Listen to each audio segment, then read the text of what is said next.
네, 안녕하세요. 닥터부자 아빠입니다. 네, 오늘의 주제 말씀드리겠습니다. 오늘의 주제는요, 대출 규제 완화 추진 움직임이 최근에 좀 있는 것 같아요. 그래서 만약에 이게 확정이 된다라고 하면은 이 6억 이하의 아파트들은 좀 긍정적인 효과를 좀 받을 수도 있을 것 같습니다. 그래서 관련된 내용을 좀 말씀드려 보겠습니다. 네, 뭐 이런 기사가 최근에 좀 몇 개 나오고 있는데요. 기사 내용을 좀 보고요. 오늘 좀 설명을 드려보겠습니다. 3월 5일에 나온 기사고요. 청년이나 무주택자 LTV를 기존 40%에서 60%까지 지금 완화 검토를 하고 있는 것 같습니다. 그래서 대출 소득 기준도 지금 손보고 있고요. 구체적인 내용을 좀 살펴보면 이런 거죠. 이 금융위가 서울 등 투기 지역, 그러니까 투기 과열지구 내에서 현재까지 이제 40%인데 이 40%를 이제 60%까지 이제 허용하는 방안을 검토 중인 걸로 좀 나타나고 있습니다. 물론 이제 청년층과 이제 무주택자에 한해서만 그렇게 해줄 걸로 좀 보여주고 있고요. 그래서 이제 예를 한번 들어보면 6억짜리 주택을 살 때 기존 이제 LTV가 40%라고 하면은 이제 2억 4천만 원까지 이제 대출이 나오는데 이게 60%까지 확대가 되면 가능한 금액이 한 1억 2천만 원 늘어서 이제 3억 6천만 원까지 이제 가능한 겁니다. 그래서 기존의 청약 가점이 좀 낮거나 그래서 혹은 이제 주택 매수를 하고 싶어도 자금이 좀 대출이 좀 안 나와서 못 하셨던 분들이 이 혜택이 적용이 되면 사실 많은 그런 실수요자들이 매수하려고 하는 움직임이 좀 생길 수도 있을 걸로 좀 예상이 되고요. 단 이제 재밌는 게, 이 DSR이라고 하는 것은 금융위의 고유 권한인데, 이 LTV죠, LTV. 말 그대로 이제 비율이 될 수 있는데, 40%를 60%로 바꾼다거나 하는 이런 LTV는 국토부 소관이라고 합니다. 근데 현재 양측의 입장이 서로 약간 다른 것 같아요. 금융위는 처음 설명드렸듯이 좀 협의를 해가지고 좀 추진을 하려고 하는데 국토부는 아직 협의가 뭐 없었다 이렇게 좀 상이한 입장을 보이고 있기 때문에 뭐 정확한 거는 좀 더 지켜봐야 될 걸로 좀 생각이 되고요. 네. 이제 다가오는 7월이면 이 3기 신도시 사전 청약이 있죠. 그래서 이 청약을 사전 청약을 좀 기대하시는 분들, 준비하시는 분들이 좀 많이 계신 걸로 좀 알고 있습니다. 근데 단 최근에 이 광명 시흥 일대에 그 LH 직원이 내부의 어떤 그런 정보를 이용을 해서 미리 토지에 투자를 해놓고 어떻게 보면 투기 목적으로 투자를 해놓고 시세 차익을 봤던 것 때문에 큰 이슈가 되고 있는 상황이고요. 뭐 이런 이슈들로 인해서 해당 지역의 주민들이 좀 많이 반발을 하고 있습니다. 그래서 3기 신도시가 생각보다는 기존에 생각했던 것보다는 더 늦어질 가능성이 높다라고 좀 생각이 되고요. 뭐 광명 시흥뿐 아니라 이 하남이나 남양주도 결국 토지 보상 자체를 뭐 보이콧하고 있다라고 하는 기사도 좀 나오고 있습니다. 그래서 신도시 자체가 계속 좀 딜레이 되고 있습니다. 그래서 3기 신도시를 기다리시는 것보다는 자금이 되시고 가점이 낮으신 분들은 특히 이제 6억 이하의 이런 주택들은 지금이라도 좀 매수를 한번 검토하시는 게 본인 자산 형성에는 더 도움이 될 수 있다라고 좀 말씀을 드려보겠습니다. 네, 뭐 최근에 이제 구독자 사연 일부를 제가 캡처를 한 겁니다. 내용을 좀 읽어드리겠습니다. 안녕하세요. 30대 중반 직장인 미혼 남성입니다. 이제 올 가을에 결혼 앞두고 이제 고민이 많아 상담 메일을 드립니다.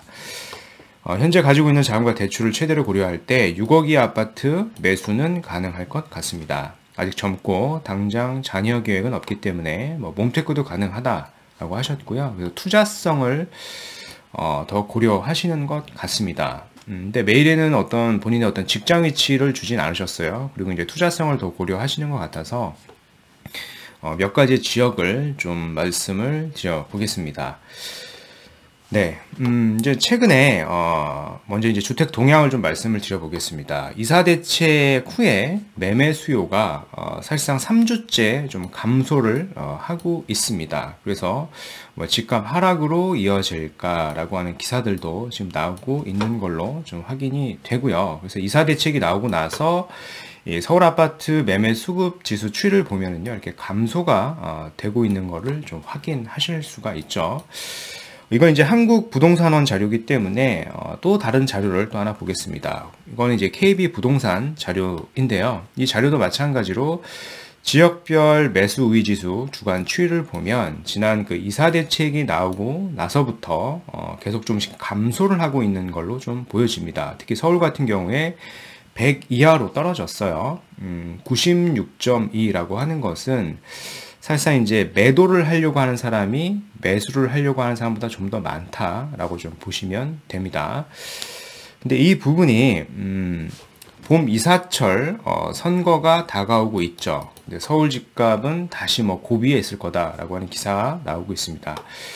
과거에 이제 25번의 대책이 이렇게 나오고 나서 사실상 대책이 나오고 뭐 짧게는 한 달, 뭐 길게는 뭐 3개월 정도 지나면 다시 좀 시장이 상승되는 국면을 계속 반복을 해왔고요. 이번에도 마찬가지로 이사 대책이 나오고 나서 뭐 빠르면 한 달, 뭐 길면은 한 3개월 이내에는 다시 매수 수요가 좀 붙을 가능성이 높다라고 좀 생각이 됩니다. 첫 번째는 이제 봄 이사철이 좀 다가오고 있고요.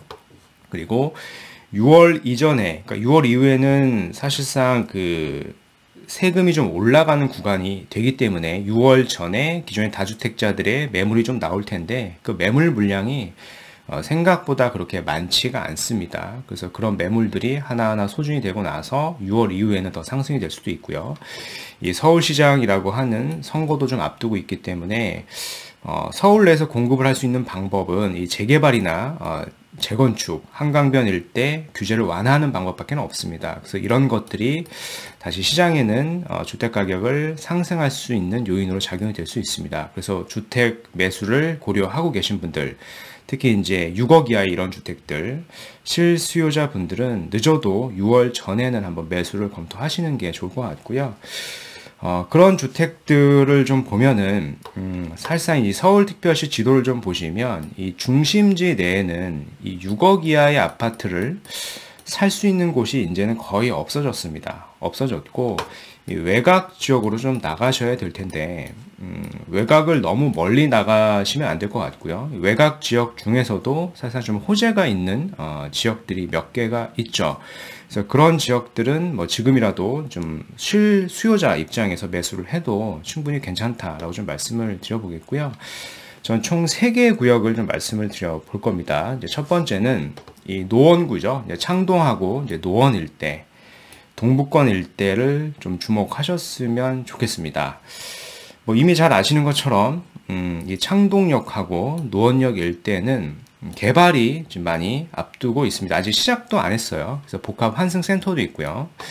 그리고 창업문화산업단지도 예정이 되어 있고, 이 지식산업 기반 거점이라 그래서 약 8만 이상의 일자리가 생기게 됩니다. 그래서 해당 일대를 좀 보시면 될 것 같고요.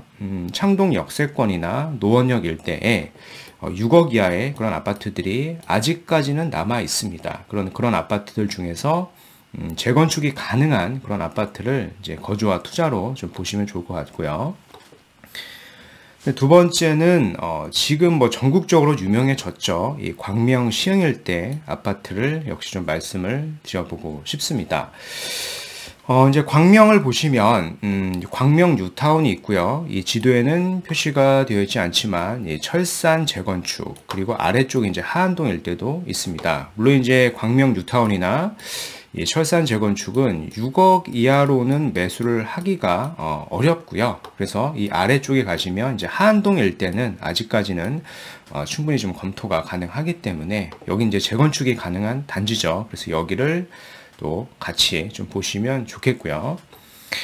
이제 마지막으로 이제 세 번째는 광명하고 사실상 거의 비슷합니다. 여기도 비슷하다라고 좀 보면 될 것 같은데 성남 일대입니다. 성남 일대도 보시면 원도심 내에 이런 재건축이라던가 재개발, 정비 사업이 활발히 진행되고 있기 때문에 이 집 가격 자체가 계단식으로 좀 올라갈 가능성이 좀 많은 지역이다라고 제가 꾸준하게 좀 설명을 드렸었던 지역인데요. 여기도 마찬가지로 아직까지는 이렇게 붉은색으로 체크가 되어 있는 지역 같은 경우에는 정비 예정 구역, 그러니까 재건축 정비 예정 구역으로 성남시 2030에서 지정을 한 지역이기 때문에요. 아직까지는 6억 이하로 검토가 가능하기 때문에 이런 지역들 한번 검토해 보시는 것도 도움이 되실 것 같고요. 네. 그래서 오늘 말씀드린 내용을 좀 요약을 해보겠습니다. 대출 규제 완화가 좀 추진이 되고 있고요. 만약에 잘 된다라고 하면은 이 6억의 아파트는 사실상 호재가 될 수 있다라고 좀 생각이 됩니다. 그래서 금융위에서 무주택자들 대상으로 LTV는 기존의 40에서 한 60%까지 완화 검토 중에 있는 걸로 예상이 되고요. 이달 중에 주택대출 혜택 확대 방안을 발표한다라고 합니다. 그래서 이 부분을 좀 확인을 해 보시면 될 것 같고요. 이제 한편 최근에 LH 직원이 본인들의 어떤 내부 정보를 이용을 해서 광명 시흥 일대를 투기로 했던 이슈가 있는데, 이 광명 시흥뿐 아니라 그로 인해서 하남 남양주 일대도 불똥이 좀 튀고 있어요. 그래서 해당 지역들도 토지 보상 자체를 안 하겠다, 보이콧하고 있는 상황이고요. 그래서 이제 다가오는 7월에 이 3기 신도시 사전 청약을 앞두고 있지만, 그래서 실질적인 공급은 이러한 이슈들로 인해서 더 늦어질 가능성이 높다. 그래서 실수요자라고 하면 특히 이 6억 이하 아파트를 본다라고 하면은 오늘 말씀드린 이 세 개의 지역을 중점적으로 좀 보시면 좋을 것 같다. 동부권 일대, 즉 창동 노원 일대 하고요. 서남권 일대에서는 광명 하안동 일대가 이제 재건축 가능한 아파트가 있기 때문에 괜찮겠고요. 이제 동남권 일대에서는 이제 성남 2030 마찬가지로 이제 재건축 예정지를 보시면 도움이 되실 것 같습니다. 네, 오늘 준비한 영상은 여기까지이고요. 제 영상이 도움이 되셨으면 구독하기, 좋아요, 이제 알림 설정까지 한번 부탁드리겠습니다. 이상 닥터부자였습니다. 감사합니다.